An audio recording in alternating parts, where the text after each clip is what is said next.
The South China Sea, a vital artery of global trade, has once again become the stage for a dangerous confrontation.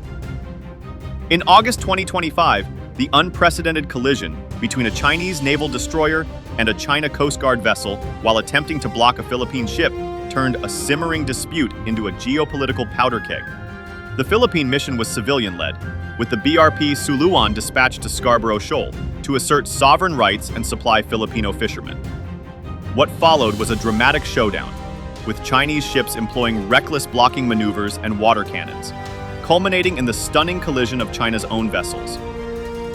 The aftermath exposed the inherent dangers of Beijing's gray zone tactics and the high-stakes environment in which even missteps can escalate into international crises. The numbers only sharpen the picture.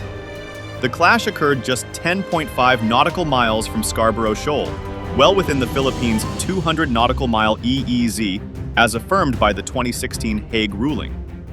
Regardless of these numbers, the Philippine Navy remains fully on top of the situation, demonstrating continued heightened vigilance and sustained presence in our maritime domain.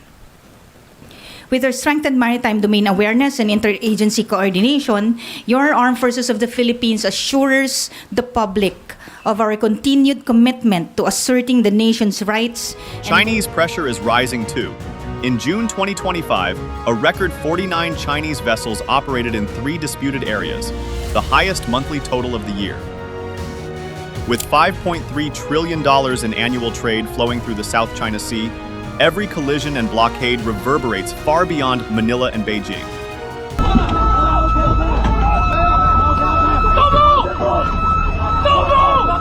Experts warn that China's reckless behavior could spiral out of control, triggering wider crises, while Philippine officials have made their stance clear.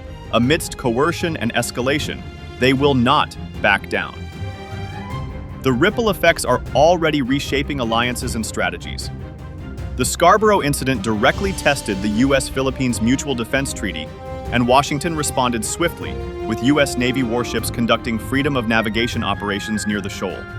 Yet reassurance comes with risk. Closer alliances also mean thinner margins for error.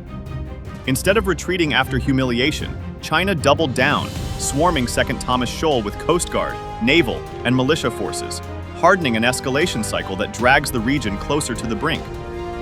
Legally and diplomatically, however, the Philippines has gained ground. Every clash reaffirms the 2016 Hague ruling, giving Manila leverage to rally allies like the US, Japan, and Australia against Chinese coercion. Scarborough is no longer just a reef, it is evidence. The August 2025 standoff at Scarborough Shoal is a microcosm of the entire South China Sea dispute. Reckless gray zone tactics, a test of international law, and a contest of wills between an underdog nation and a rising superpower. The path forward is fraught. China will likely seek to reassert dominance and save face, while Manila, backed by its allies, presses forward with assertive, civilian-led missions. The risk of miscalculation remains dangerously high. The South China Sea Showdown is now a high-stakes game of chicken, with global consequences, and the world is watching. Will international law and collective resolve hold the line, or will coercion and unchecked ambition dictate the future of the Indo-Pacific?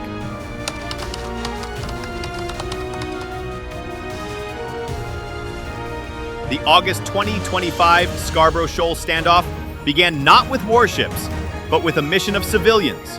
The Philippines dispatched the BRP Suluan, a Philippine Coast Guard cutter, as the lead escort for a Kadiwa ng Bagong Bayaning Mangingisda, KBBM, mission, a supply and solidarity run meant to bring food, fuel, and essentials to Filipino fishermen working inside the country's exclusive economic zone. But this was more than charity. It was part of Manila's bold new strategy, not just to endure China's harassment, but to document and publicize it for the world to see. The fishermen aboard weren't just receiving rice and fuel, they were carrying a message of sovereignty. What awaited them at Scarborough was a wall of steel. Multiple China Coast Guard CCG cutters were already on station, shadowed by a People's Liberation Army Navy PLAN destroyer, the PLAN Guilin. The coordinated presence of China's Coast Guard and Navy was no accident.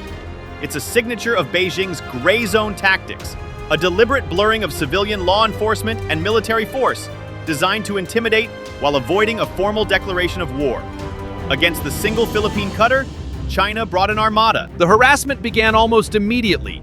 Chinese vessels performed high-speed blocking maneuvers, swerving dangerously close to the BRP Suluan in what sailors call shouldering and crossing the bow, tactics meant to intimidate and force a smaller vessel off course. Then came the familiar but dangerous weapon, a high-pressure water cannon blasting the Philippine cutter as it attempted to hold its line. The tension on deck was visible, every move filmed by PCG cameras as part of Manila's assertive transparency campaign. But then came the twist that shocked the world. In the chaos of repeated blocking attempts, the PLAN Guilin and one of the Chinese Coast Guard cutters, hull number 3104, both maneuvering aggressively to box in the BRP Suluan, collided with each other. The crash was caught in full view of PCG cameras, two massive Chinese vessels slamming together in their own attempt at intimidation. The Coast Guard later called it a moment of fratricidal collision, an accident born of recklessness and poor seamanship. And while the Philippine cutter managed to escape unscathed, the Chinese ships were not so lucky. The aftermath was striking. The CCG cutter 3104 suffered serious bow damage, left unseaworthy, according to Philippine reports. Even more disturbing, PCG observers noted seeing 4 Chinese crew members on deck moments before impact, men who vanished after the collision, raising fears of casualties. Meanwhile, the Plan E destroyer, though also heavily damaged, made no attempt to render assistance to its stricken Coast Guard counterpart. To naval experts, this was more than negligence. It was a violation of centuries-old maritime tradition and a breach of international humanitarian norms. The world saw not a show of strength, but a breakdown of discipline. As footage of the collision spread, the narratives diverged sharply. The Philippines seized the moment, framing it as proof of both Chinese aggression and Chinese incompetence. PCG spokesperson Commodore J. Terriella took to the podium, calling it a case of poor seamanship by Chinese crews and praising the Suluan's skilled maneuvering. He highlighted that despite being the target of harassment, the Filipino crew had offered assistance to the damaged Chinese vessel, an offer ignored. For Manila, the story became a powerful propaganda victory, flipping Beijing's intimidation into a humiliation. China, on the other hand, went silent.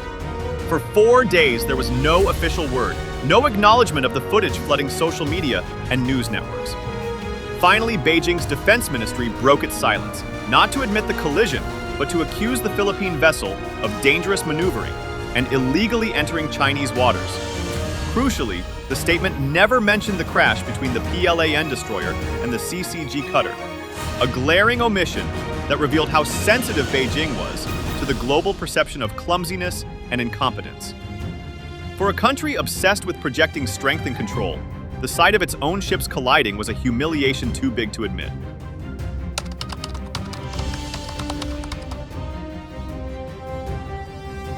The August 2025 Scarborough Shoal Standoff didn't happen in a gray, ambiguous patch of sea.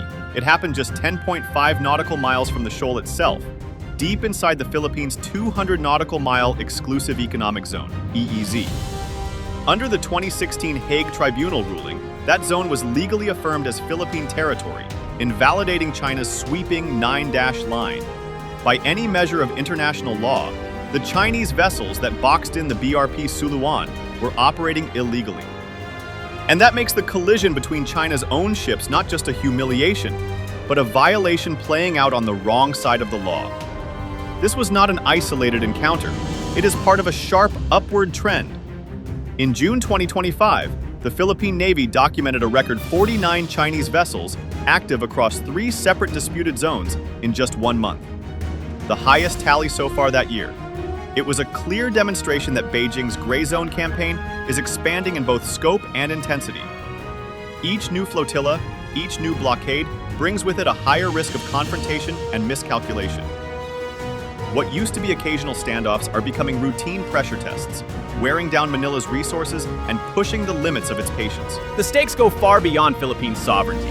The South China Sea is the lifeline of global commerce, carrying an estimated $5.3 trillion worth of trade every year. Tankers carrying oil from the Middle East, container ships bound for Japan, Korea, and the US, fishing fleets supplying protein for millions, all pass through these waters. Every clash, every water cannon blast, every collision forces insurers to raise premiums, compels captains to alter routes, and sends shivers through already fragile supply chains.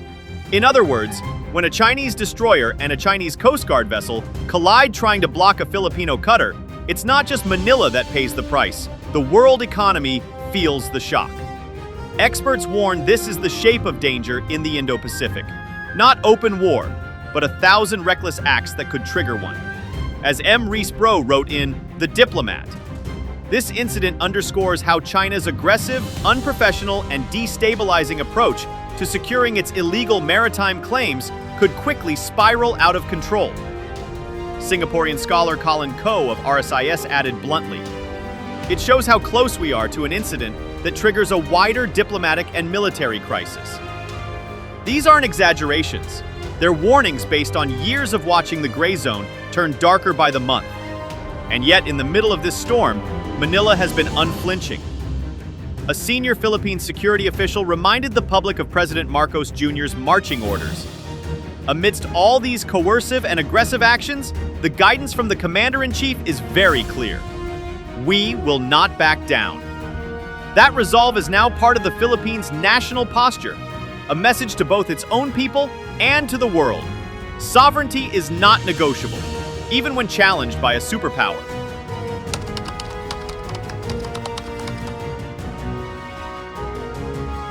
The August 2025 Scarborough Shoal collision was not simply a maritime mishap. It was a geopolitical shockwave reverberating across the Indo-Pacific. At its heart, the crash tested one of the most important pillars of regional security. Next day in Washington, a first step is taken in the direction demanded by Dewey as the United States and the Philippines. The U.S.-Philippines Mutual Defense Treaty of 1951. The question was blunt. If Chinese aggression escalated beyond water cannons and blocking maneuvers, would Washington stand shoulder to shoulder with Manila? The answer came within days. The U.S. Navy dispatched 2 warships to conduct a freedom of navigation operation, FONOP, near Scarborough. It was a deliberate act, a physical manifestation of America's oft-repeated ironclad pledge to defend the Philippines. But reassurance comes with risk. For every U.S. vessel that sails alongside the PCG, the margin for miscalculation narrows. A single collision or misread maneuver no longer just risks Manila and Beijing. It could drag 2 superpowers into direct confrontation. Rather than tamping down tensions, the Scarborough clash only hardened them. In the weeks following the collision, Beijing doubled down on its gray zone strategy, flooding 2nd Thomas Shoal with a swarm of Coast Guard, naval, and militia ships. This was no routine patrol. It was a calculated move to remind Manila that humiliation at Scarborough would not force China to retreat. Filipino Marines stationed aboard the rusting BRP Sierra Madre suddenly found themselves facing unprecedented pressure, their supply missions harassed at every turn. Instead of a deterrent, the Scarborough collision became fuel for an escalation cycle, where every push from one side demands a sharper counter from the other, inching the region toward a perilous brink. Each skirmish, each blockade, each ramming attempt brings with it the risk that an accident could spiral into a conflict no one intended. On the legal and diplomatic battlefield, however, the Philippines found an unexpected advantage. The collision underscored what the 2016 Hague Tribunal ruling had already declared. Scarborough Shoal lies inside the Philippine Exclusive Economic Zone, and China's sweeping 9-dash line has no standing in international law. By filming and publicizing the collision, Manila effectively weaponized the tribunal's decision. The footage was not just evidence of reckless behavior, it was proof that China is willing to defy the very rules of the sea. Every time a Chinese ship fires a water cannon, shines a military-grade laser, or even collides with its own counterpart in reckless maneuvers, it becomes easier for allies and partners to condemn Beijing's actions as violations of the rules-based order. In this sense, Scarborough is no longer just a reef. It has become a courtroom, a stage, and a symbol, and the diplomatic tide is widening. Today we have, as you've just seen, also signed a statement of intent to pursue a defence cooperation agreement that we will seek to sign this time next year. In the wake of the August 2025 incident, Australia finalized a new defense pact with Manila, committing to expanded joint patrols, shared training, and logistical cooperation. Japan, already one of the strongest backers of the Philippine Coast Guard, announced it would step up military exercises in Philippine waters and provide greater technical and equipment support. Even beyond traditional allies, countries like Canada, France, and the UK voiced sharper condemnations of Beijing's conduct. What was once a lonely battle between a small archipelagic nation and a superpower is now coalescing into a coalition of resistance. Scarborough Shoal, once just a fishing ground, has transformed into a rallying point for nations determined to resist coercion and preserve freedom of navigation. For Beijing, the irony is cutting. Each aggressive maneuver it launches against the Philippines may win a moment of control at sea, but it simultaneously deepens Manila's alliances and strengthens the very coalition China has long sought to prevent. The more it pushes at Scarborough, the more it ties the Philippines into the web of regional security partnerships, making the shoal not just a site of contestation, but a flashpoint where Beijing's strategy risks backfiring. Scarborough, in short, has become the reef that builds alliances.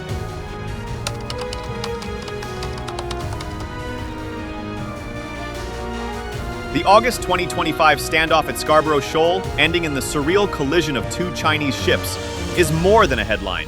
It's a snapshot of the broader South China Sea struggle. On one side is the Philippines, leveraging its strategy of documenting and publicizing every act of harassment, turning transparency into a weapon of diplomacy.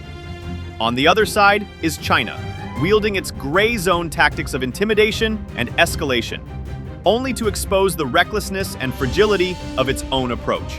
The incident has proven that Manila's cameras and civilian-led missions can pierce Beijing's narrative and put the spotlight of international law firmly back on China's actions. Looking ahead, the trajectory is dangerous but predictable.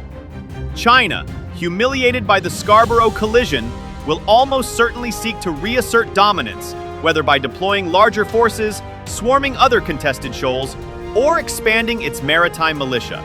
The Philippines, emboldened by both domestic resolve and allied support, will push forward with its assertive, civilian-backed resupply missions, refusing to yield even under pressure.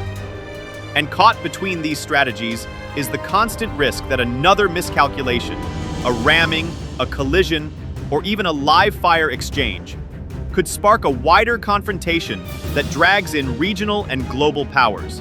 The spiral of escalation is already visible. In the end, the South China Sea has become a high-stakes game of chicken, played not only for reefs and fishing grounds, but for the credibility of the international system itself. The world is watching. Will China's disregard for international law and pursuit of sweeping, ahistorical claims be met with a sustained and unified pushback? Or will the region continue to live under the shadow of coercion, where peace is held hostage by a great power's ambition?